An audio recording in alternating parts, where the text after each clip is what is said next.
the DJI Mini 3. Will you be disappointed when you get it? That's what today's video is all about. Let's do this.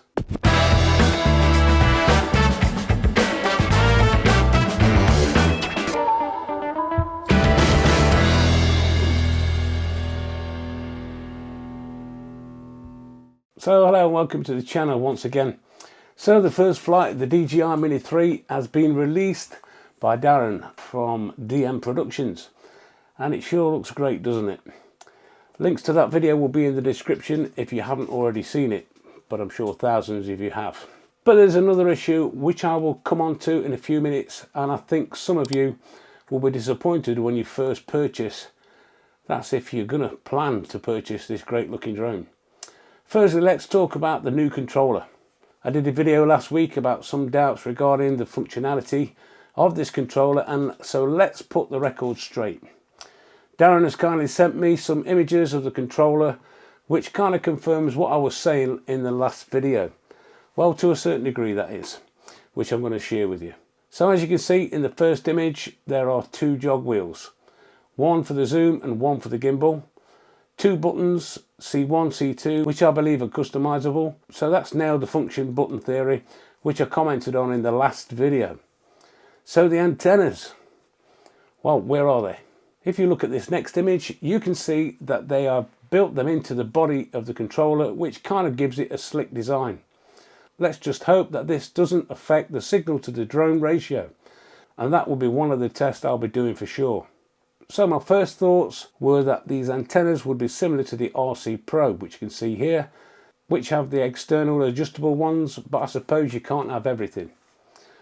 You can see this last image of the bottom of the controller, the USB charging port, and inside that flap is another USB port and an SD card slot, which will be used for screen recordings. So I'm quite pleased about that. So what's the big disappointment I mentioned earlier? So the Mini 3 has been or going to be released with some features missing, very similar to the release of the Mavic 3. How disappointing will that be, waiting for a firmware update once you've parted with all your money? You can see in the video that some of these features are not available yet, unless they plan to update the firmware on the day of the release. I suppose time will tell on that one as well. So if you're planning to buy this drone, which I am, and I can't wait to get my hands on it, as I'm sure a lot of you will, and I'll be reviewing it here on the channel. So if you've not subscribed yet, hit that subscribe button and ding the bell for future videos. Just be aware that it might not come fully functionable until that update arrives, which is kind of annoying that DJI is releasing this drone without it being fully functional. Well, DJI Mavic 3 all again. So what are your thoughts? Are you going to buy it? Will you still be buying it knowing it might not be fully functionable?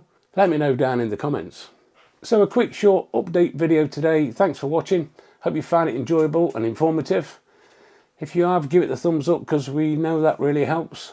And if you've not seen my video test I did on the problems with the firmware update for the Mini 2, you can see that here. And if you want to see how to select the right ND filter quickly, the first time, every time, then you can see that video just there. Thanks for watching. We'll see you in the next video, hopefully with the DJI Mini 3 in my hands. Thanks for watching.